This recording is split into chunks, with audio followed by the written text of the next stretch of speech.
días, señoras y señores.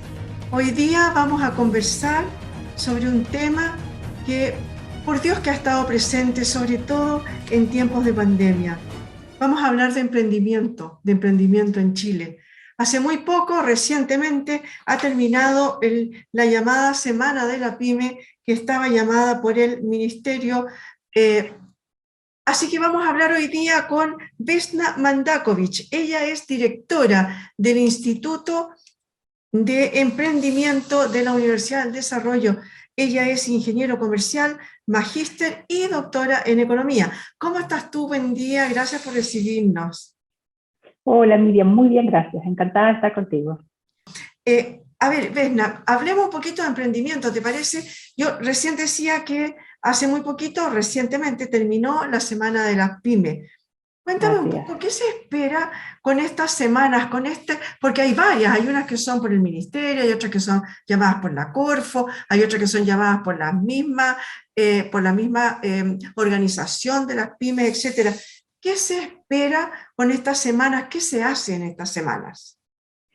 Sí, además está el Día del Emprendimiento, que también hay Sí, pues. distintos días, tienes razón con eso, pero yo creo que tiene, el sentido que tiene es recordar y poner énfasis en la importancia que tienen los emprendimientos y las pymes como motor de desarrollo para el país.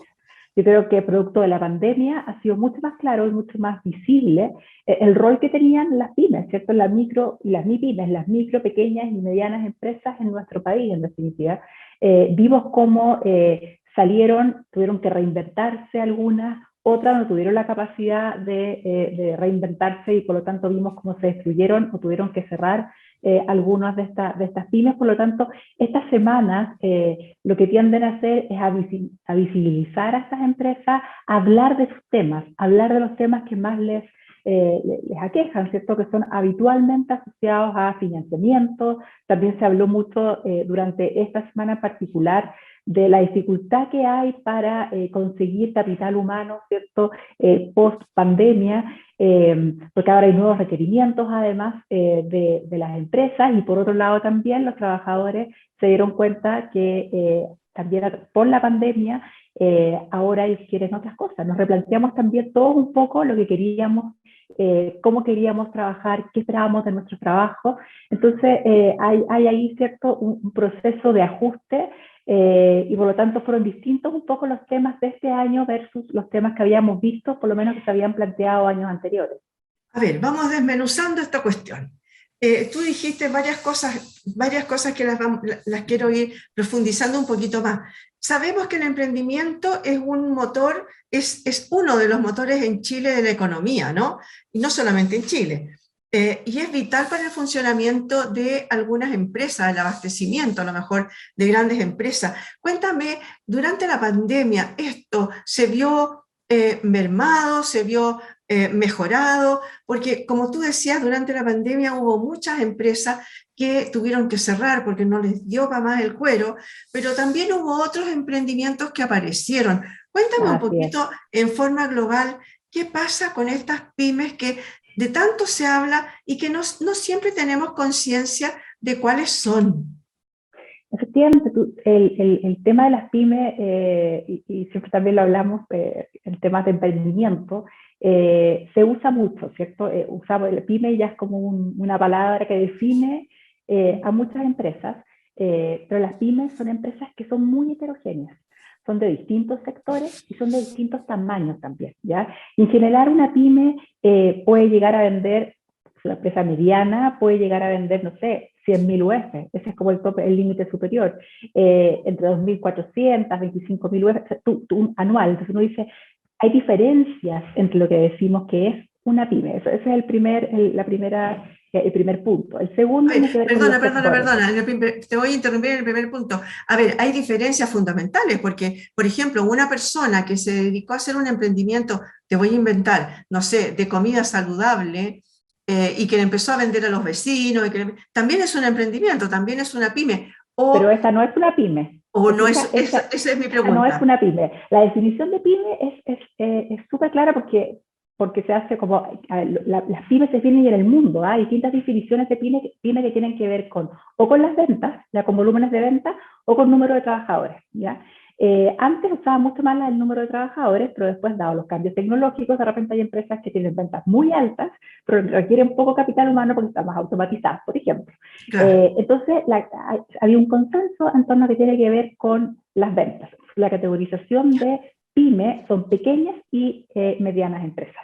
Entonces vamos a las pequeñas empresas, son entre 2.400 y 25.000 UF lo que venden en el año, ¿ya? Y una empresa mediana vende entre 25.000 y 100.000 UF al año. Esa es como la clasificación del Servicio de Impuesto Interno en Chile. Las que son más chicas, que tienen volúmenes de ventas más bajas, ya son microempresas, ¿ok?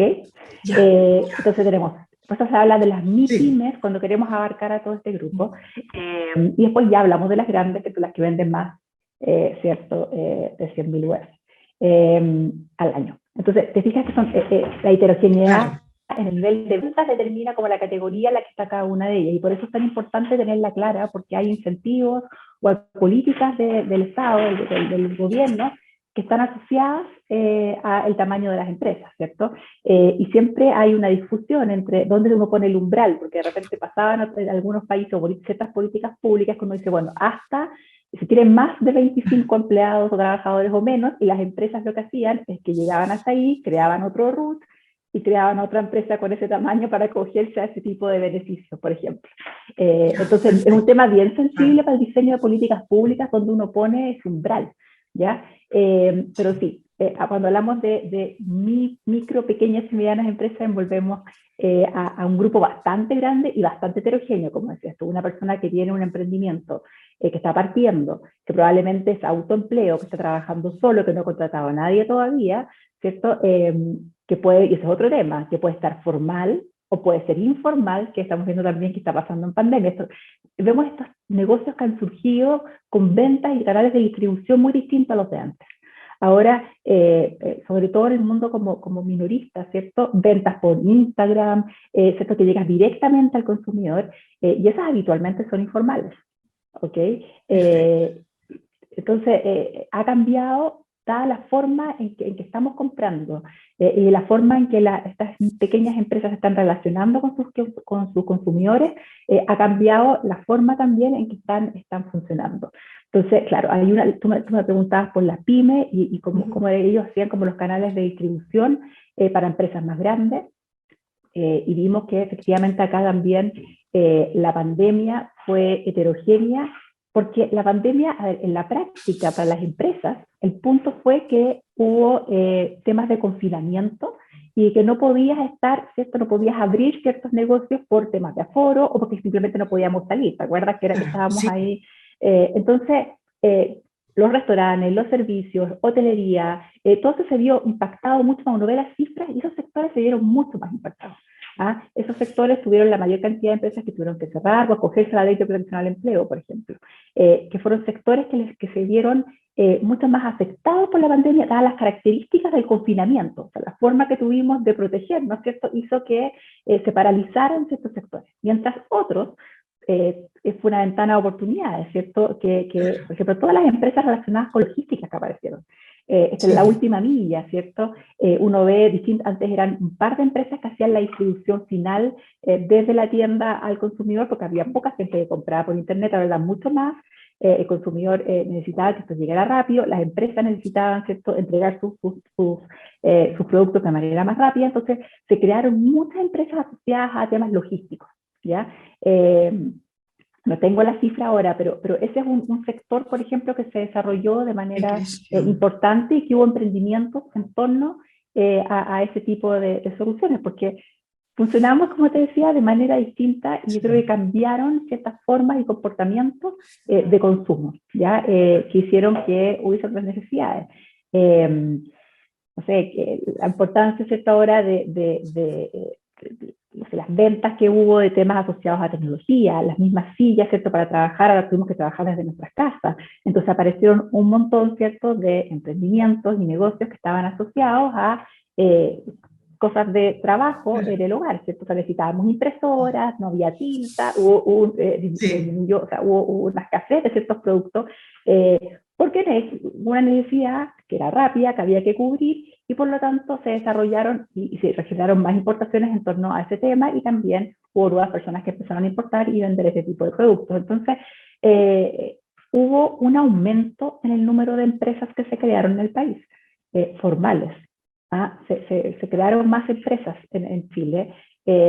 No sabemos lo que va a pasar con ellas, ¿cierto? Pero uno ve que el fenómeno que el emprendimiento fue muy relevante, y no solamente lo que uno ve en términos del autoempleo, ¿sí? Que es como este emprendimiento más como por necesidad, porque también hubo mucha destrucción de empleos. Entonces la gente tenía el aporte del Estado, o por ejemplo accediste al 10% de la FP y lo invertiste en una idea que tenías, porque además estabas sin empleo o te habían, ¿cierto? Te habías acogido a esta ley de protección al empleo, por lo tanto estabas en tu casa y empezaste a crear algo.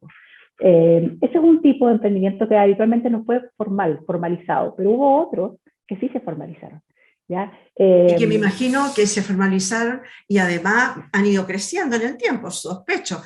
Así como algunos también deben, obviamente, también fracasar, ¿no? Tú decías antes que se crearon como nunca cantidad de empresas, de pymes, el año pasado, ¿no? El 2020. Yo tengo una cifra acá que son 158.000 las empresas, las pymes que se crearon, o sea, un récord, pero realmente histórico, porque no, esto no había pasado nunca. Y sería muy bueno saber cuántas de ellas van a continuar, van a crecer o cuántas van a fracasar. En eso, delante yo te interrumpí cuando te preguntaba lo de las pymes y me alcanzaste a decir solamente que lo distinguíamos por la cantidad de dinero, digamos, que les entraba, del financiamiento. Cuéntame un poquito más de los otros puntos. Claro, la heterogeneidad pueden ir por el volumen de ventas que te decía, que uno categoriza ahí entre las micro, pequeñas, medianas, por los sectores también, por los sectores en los que están, y ahí pues súper, lo que te comentaba antes, el tema del impacto fue muy en sectores bastante específicos, a pesar de que un tema transversal también, ¿te fijas? Pero hubo sectores que están muy afectados y siguen estando. El sector de turismo, yo creo que les ha costado, ¿cierto? Volver a empezar, y además que están en los temas de los aforos, y que todavía estamos, que pasamos a una, retrocedemos, y uno dice, bueno, son los aforos, pero los aforos para algunos sectores son muy relevantes, son muy relevantes. Y las otras diferencias que también hay en las pymes, en las micro, pequeñas y medianas empresas, tiene que ver con que aquí es importante dejarlo bien en claro, que tiene que ver con el tiempo que le dedican los que están creando estos negocios al negocio. Hay gente que se dedica exclusivamente a este emprendimiento y dedican todas las horas, ¿cierto?, disponibles a desarrollar este negocio. Hay gente que lo tiene como actividad alternativa para, ¿cierto?, subir los ingresos que tienen, que también fue un tema que se ve cada vez más y que los veníamos viendo desde antes de la pandemia. Veíamos que los ingresos reales venían bajando. El año 2019, julio, agosto de 2019, nosotros hacemos una encuesta todos los años que mide la actividad emprendedora en Chile y se compara con otros países del mundo, es un consorcio internacional. Nosotros ya estábamos viendo que había más emprendimiento en etapas nacientes, entre 0 y 3 meses, eso había disparado en ese periodo, y habitualmente lo que declaraban estos emprendedores que estaban en etapas iniciales era que lo estaban haciendo para aumentar los ingresos que tenían. O sea, estábamos observando de que estaba realizando actividad emprendedora teniendo un empleo, pero estábamos tratando de subir, ¿cierto?, nuestros ingresos a través de un negocio alternativo. Entonces, es distinto también ese patrón, y también tenemos negocios liderados por mujeres y negocios liderados por hombres, y lo que se ve también esa diferencia cuando uno ve la creación de negocios, y lo que se observa es que efectivamente siempre hay una brecha entre el número de emprendimientos que generan los hombres y las mujeres, son siempre más los de hombres que mujeres, pero eso es una cosa que no es solamente de Chile, es a nivel mundial. Mundial. Sí. Oye, entonces... Es un mono súper heterogéneo, un poco cuando a mí me dicen, bueno, es que las pymes, o alguien me dice, apoya la pyme de mi hijo y es un negocio. Yo digo, escucha, nosotros mismos, desde la academia, no hemos hecho el trabajo de explicar concretamente qué es cada uno y se cruzan. Y además hay otro tema que puede ser más salirme de mi área, porque tiene que ver más con la sociología, pero el concepto de emprendimiento, no sé, Miriam, yo cuando estudié en la universidad, nadie hablaba de emprendimiento, no era algo que se hablara en las escuelas de negocio. Eh, los alumnos lo que querían hacer era salir de la universidad y entrar a trabajar en una empresa, ojalá, internacional, ¿cierto? Multinacional. Y ahora no, ahora los alumnos quieren emprender. El emprendimiento es una opción de carrera deseable, más del 70% de la población declara que el emprendimiento es una opción de carrera deseable, entonces ha aumentado como la adhesión hacia el emprendimiento, ¿ya? Oye, pero eso es Es muy bueno. valorado, en la prensa Sí. es valorado, ¿tú qué eres? Soy emprendedor. Antes, el que tenía un negocio era como que, no No le tiene dio negocio, mamá. porque no quedó en alguna pega, ¿te fijas? Ahora es distinto. Exacto. Entonces, ahora, de hecho, y el tema que te decía es que, de hecho, los mismos candidatos presidenciales tratan de asociarse todos a emprendedores, ¿ya? Y no a empresarios. Es como que son cosas que son, uno dice, bueno, el empresario versus el emprendedor, cuando los empresarios partieron siendo emprendedores en alguna etapa. En algún momento, por En supuesto. algún momento. Entonces, hay un tema, no sé si es, que hay que estudiarlo, eso dejo ahí a los sociólogos, qué es lo que pasa con este concepto del emprendimiento, que es mucho más atractivo que el de empresario. Sí, pues Y eso que ha ido. finalmente ambos están generando empleos, ambos están generando valor, pero hay algo distinto. Yo creo que ahí hay algo a Yo, estudiar. yo creo que es súper bueno. Imagínate, cuando yo estudié, tampoco, todo lo contrario. Uno tenía que entrar a un trabajo, digamos, una empresa de trabajo, y ojalá recibir el reloj a los 25 años en esa empresa. También, Hoy claro. día no, hoy día los muchachos piensan totalmente diferente. Una por el lado del emprendimiento, de ser su propio empleador y de ir creando empresa, digamos, ir haciendo empresa. Y por otro lado también aquello de, no sé, ¿cómo decirlo? Si a ti estar en un trabajo, la empresa te da algo, algún conocimiento, que bueno, pero ya lo aprendí, entonces ahora me voy a otra en la que pueda aprender otra cosa. Y lo otro que encontré notable es que ustedes enseñan en la universidad hoy día cosas, las herramientas básicas como para ser un emprendedor, ¿no? Y echar a Así es. andar alguna empresa, pyme, microempresa o como le quiera llamar, ¿no? Así Oye, es, así es. eh, ¿por qué fracasa una pyme, un emprendimiento, hablemos en general? En general, ¿por qué? Básicamente son cosas de financiamiento, hay problemas de distribución, no saben cómo publicitar sus cosas. Hoy día que está tan de moda, tú lo mencionaste en algún momento, vender por Facebook, vender por Instagram, está como de moda, pero a un nivel amateur, diría yo, ¿no? No Así es. está esa Mira, digitalización, llamémosle. sí, mira, es una súper buena pregunta y es algo que se ha estudiado bastante, el tema el fracaso de los emprendimientos. Y hay un tema bien particular también, ahora que estábamos hablando un poco de las escuelas de negocio, de la universidad, cómo se enseña emprendimiento.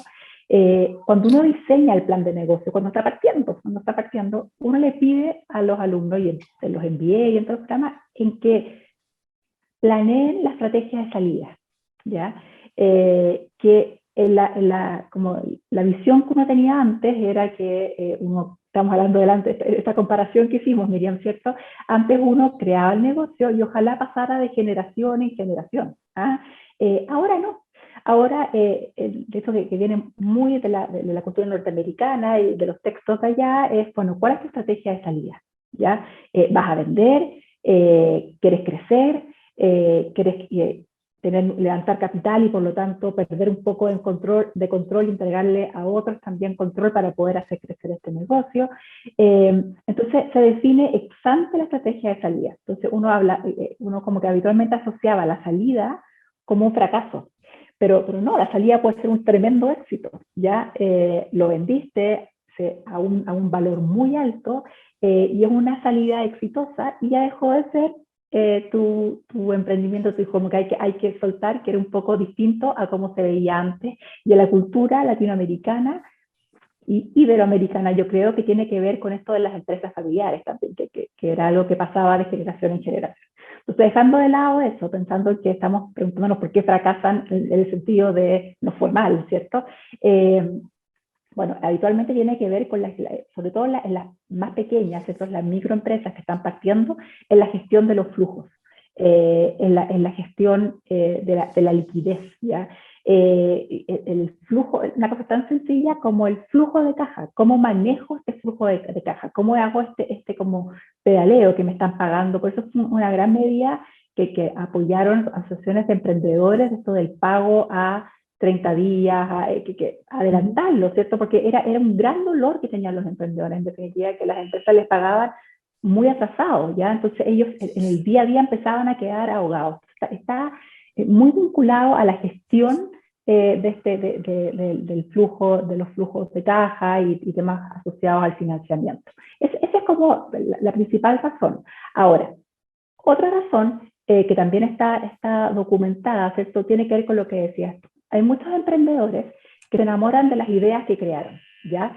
Que crean una idea, se enamoran de esta idea, ¿cierto? Y obviamente le ponen toda la pasión, y uno ve mucho ese vocabulario en los emprendedores que hicieron esto con pasión, y qué sé yo, y están enganchados, pero de repente, cuando partí, vi una necesidad de los consumidores, empecé a entrar en el loop, empecé a embarcar a más gente, empecé a contratar gente, ¿ya? Y ahí me quedé, y después los consumidores dejan de comprar mi producto, y por cierto, porque falta la interacción, y me enamoré tanto de esta idea, no soy capaz de soltarla o de modificarla. Lo que uno debiera hacer es enamorarse de la necesidad o del problema que está satisfaciendo, ¿ok? Por ejemplo, si estoy en un determinado sector y me estoy haciendo cargo de algún problema, de algún dolor que tienen los consumidores o los potenciales usuarios de mi servicio y mi producto. Y ese producto puede cambiar, ese producto puede mutar, ese servicio puede cambiar. Y lo que pasó un poco en la pandemia, los que estaban enamorados, ¿cierto?, de su producto y que decían, pero es que no puedo venderlo de otra forma, es que no puedo hacerlo de otra forma, esta es la forma, no fueron capaces de reinventarse, ¿te fijas? Entonces, nosotros cuando enseñamos emprendimiento, una de las cosas clave es efectivamente, pon pasión, pon trabajo, ¿cierto? Activa tus redes, engancha a otras personas, ¿cierto? Motiva a otras personas a que participen de tu proyecto, pero la clave es no enamorarse de la solución, sino que enamorarse del problema que estás solucionando. Y de esa manera vas a tener la capacidad de estar adaptando, porque el consumidor cambia día a día. Los mercados cambian día a día, la competencia está cada vez más feroz, ¿cierto? Cada vez entran más participantes, las barreras de entrada cada vez están más bajas, ¿cierto? Ahora es más fácil, los costos fijos, ¿cierto?, para partir un negocio son más bajos. Entonces, hay que estar con las antenas muy paradas y ver cómo este consumidor está cambiando y qué es lo que necesita. O esta empresa, que yo soy proveedor de una empresa más grande, también tiene requerimientos distintos. De repente nos damos cuenta que hay un delta que se puede modificar, y ahí está la forma en que te diferencias y que logras, ¿cierto?, rescatar excedente del mercado. Entonces, yo creo que ese es es una buena, y está súper documentado eso, es como la literatura que estudian, como el fracaso de las empresas y por qué estas fracasan y por qué los emprendimientos caen. Hay una estadística. Qué bueno eso que llama la atención tú sobre el tema de ir evolucionando, ¿no? De ir creciendo, de no quedarse estancado con tu producto. Es muy lindo, muy bueno, maravilloso, pero a lo mejor va a llegar un momento en que vas a saturar el mercado o aparecieron otros competidores, etcétera. Claro. Llama la atención también, ha llamado la atención de algunos emprendimientos que partieron chiquititos, se hicieron más grandes, y cuando ahora ya que están más grandes y productivos, se vendieron. Los chiquillos los vendieron, y los vendieron súper bien vendidos porque lo hicieron subir como la espumita, ¿no? Pero ya se lo entregaron a otra persona que siga a cargo, y seguramente esa gente empieza a buscar otro problema y a buscar otro nicho donde meter su producto, ¿no? Donde hacer la solución, como dices tú. Así es. Sí, así funciona ahora. Buenísimo. Oye, hablamos un poco de los fracasos, hablamos un poco de la innovación. Hoy día ¿tú dirías que es más de jóvenes el tema de en los emprendimientos o es transversal? Yo creo que es transversal. Y los datos lo muestran. La edad promedio en que las personas emprenden es cada vez más alta. En Chile es en torno a los 42 años, 43 años, y eso es un promedio. O sea, tenemos hacia arriba y tenemos Claro, hacia abajo, claro, ¿cierto? claro. Y se ve que tiene esta forma como de U invertida. Así era habitualmente que, o sea, tenemos, si uno piensa como que la edad va creciendo, ¿cierto? Y acá la tasa de creación de emprendimientos vemos que tiene una forma de U invertida, que el pic serían en estos 42 años y después empieza a bajar, ¿cierto? La probabilidad de que alguien empiece una actividad emprendedora. Ahora, ¿qué es lo que se ha visto en el último tiempo en distintos países? Que dado que hay una expectativa de vida más alta, la salud también ha mejorado mucho, por lo tanto es una calidad de vida también más alta y la gente sigue siendo muy productiva. Entonces lo que se ve es que esta forma de U que veíamos ya se va aplanando, no baja tan rápido. Y vemos que, y de hecho hay un concepto que es de los emprendedores senior, que a nosotros nos reíamos porque cuando teníamos que participar en un estudio que era internacional y entonces había que definir la edad, que era desde dónde tú partías siendo emprendedor senior, que era gente que comenzaba por primera vez un emprendimiento a los 55 años, entonces salíamos a entrevistar y teníamos que cambiarle el nombre porque decían, ¿por qué senior? Si soy súper Claro. joven, me decían, bueno, sí, toda la razón, pero es que así lo hablamos de literatura. Efectivamente, es un fenómeno creciente en el mundo. ¿Por qué? Porque hay dos razones y depende también del nivel de desarrollo de los países. Está muy vinculado con los sistemas de pensiones, con la tasa de reposición. Cuando tú ves que hay emprendimientos que surgen ahí por oportunidad y emprendimientos por necesidad. Por necesidad porque la gente se está casando cada vez mayor, tiene hijos mayores, ¿cierto? Y por lo tanto siguen teniendo un nivel de gasto alto, a pesar de que el sistema de salud esté pensando en general en todos los países, ¿cierto? Que tengan un buen sistema de salud, que tengan cubiertas ciertas necesidades ya cuando estás en una edad más avanzada, pero como que postergaste los gastos, ¿cierto? Entonces siguen teniendo muchos compromisos y por lo tanto necesitan emprender, ¿ya? Porque el mercado laboral... Complementar, por lo menos. Imagínate, lo que se documentaba ahí es que la gente sobre 55 años se quedaba alguien sin empleo y tenían, por ejemplo, el más extremo, te quedas sin empleo y era muy difícil que te volvieran a recontratar en el mercado laboral formal. Había como un castigo a la experiencia, como decía yo. Entonces, lo que pasaba es que decíamos, yo sé que tengo experiencia, yo sé que tuve una vida laboral, yo conozco estos mercados, sé cómo funcionan, entonces yo emprendo. Digamos que el mercado no lo está dando, entonces yo emprendo y ahí habían emprendimientos. Y por otro lado, hay emprendimientos que están vinculados con esto mismo. Yo tengo experiencia, yo conozco estos mercados, tengo una buena red y además financiamiento, porque ya tienes un track record, tú puedes ir a pedir plata al banco. Entonces se veían estos dos fenómenos, como de país más rico y país un poco con menos bienestar social, que se veía igual los dos fenómenos. Está aumentando y hay muchos programas en distintos países que están enfocados a apoyar a emprendedores que están emprendiendo por primera vez sobre los 55, 60 años. ¿Sabes por qué? Porque el lenguaje de todas estas aceleradoras de negocio y el mundo de las startups es muy de jóvenes, ¿ya? Es un lenguaje que es distinto, muy palabras en inglés, que no sé qué, que cambia, no sé qué. Entonces, ellos entraban a estas aceleradoras de negocio donde no habían restricciones de edad, pero decían, ¿por qué no? O sea, no entiendo lo que están hablando, o sea, no van a entender a mí, entonces quedaban como fuera de este loop. Entonces, hay ahora programas que están más enfocados en ese grupo y ellos son mucho más exitosos en sus emprendimientos que los más jóvenes. Eso está también documentado. Otro tema que se habla mucho, así como de las pymes, que hoy día se habla cualquier de emprendimiento, de pymes, como una cosa muy normal, pero también hablamos mucho de economía circular.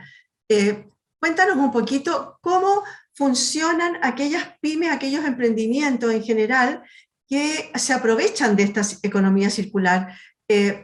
A ver, nosotros tuvimos un caso muy reciente en el canal, cuando todavía hacíamos las entrevistas en forma presencial.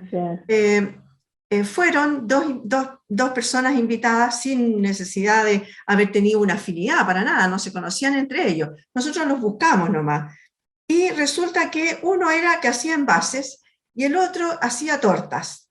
Y había una persona, un tercero, que tenía un restaurante, una fuente de soda en realidad. Entonces dijo, a ver, yo necesito tortas en vaso. Y la señora que hacía las tortas dijo, y yo necesito los envases. A ver, cuéntame un poquito, ahí teníamos un poco un ejemplo muy básico, ¿no? De lo Sí, que es sí, sí. economía circular, pero cuéntame un poquito cómo funciona esto en los emprendimientos. Se ve cada vez más y está asociado a un tema que tiene que ver con el foco que tienen los emprendimientos ahora. Eh, Tienen un propósito, ya que no es solamente generar es lo que yo veo de lo que está pasando y cómo evolucionan los emprendimientos en el mercado, ¿cierto? Eh, Tienen con un propósito, nos vamos a hacer cargo de un problema que no es un problema que afecta solamente a una persona, sino que está afectando a la sociedad en su conjunto. ¿Ya? De hecho, como anécdota, te cuento que nosotros hacemos participamos de hartos premios, de premios a emprendedores, y siempre hay categorías: consagrado, emergente, social. Esa era una categoría que se hacía separada. Y nos costó mucho después empezar a identificar, bueno, este emprendedor emergente de los sociales, porque todos tenían un componente social, ¿ya? Todos tenían un componente que estaban haciendo cargo de algún problema que afectaba a la sociedad, desde el punto de vista de la pobreza, o desde el punto de vista medioambiental, o desde el punto de vista... ¿Por qué te digo esto? Porque está muy vinculado con la economía circular. ¿Ya? Está vinculado con el ciclo, ¿cierto?, de vida de los productos, está vinculado con cómo algo que tiene, como decías tú, que tiene una empresa le puede servir a otra y podemos generar, ¿cierto?, un concadenamiento que es virtuoso al final. Y eso está creciendo cada vez más porque los problemas, las macro tendencias que se observan están ligadas a estos temas, ¿cierto? El mismo tema de la pandemia es algo que visibilizó, ¿cierto? Que teníamos un tema de cómo nos relacionábamos con el medio ambiente, cómo nos relacionábamos entre nosotros, las empresas se tratan de hacer cargo también de esto. Entonces, hay modelos que se ocupan para emprendimientos no sé, bien tradicionales, modelos como de negocio y cosas así, que ahora tienen, por ejemplo, incorporado, no sé, 4 factores más o 5 factores más asociados a economía circular. Estos modelos tradicionales de negocio han ido cambiando y han ido cambiando hacia modelos con economía circular y lo están pidiendo los emprendimientos están pidiendo que se incluyan este tipo de conceptos en sus formaciones. Cuando ellos pasan por aceleradoras de negocio o cuando pasan por incubadoras, ellos piden que tenga también esta pata que es muy importante, ¿cierto? Oye, Vesna, nos quedaron un montón de cosas porque quería pedirte que conversáramos sobre el cooperativismo, sobre la importancia de las capacitaciones, sobre las ferias que dices tú que aprovechan de ser visibilizados los emprendedores Así es. ahí, los pequeños emprendedores. ¿Cuál es la gracia de la digitalización? No solamente por llevar una conexión del control de stock, sino que por aquello del almacenamiento, por la digitalización de los procesos. Nos quedó un montón de cosas por conversar, pero se nos fue el tiempo. Te cuento que nosotros desde la próxima semana vamos a empezar a tener un programa de un día a la semana sobre justamente emprendimiento, donde vamos a invitar distintos emprendedores del Centro de Qué Negocios de bueno. San Bernardo. Muchas gracias, Vesna Mandakovic, por haber estado con nosotros hoy día. Feliz de haber estado contigo y con todos ustedes. Y cuando quieras, vuelvo a conversar todos los pendientes. Este tema a mí Pero me de encanta. todas maneras Me dedico a esto. de Así todas que feliz maneras te voy a de pedir, conversar.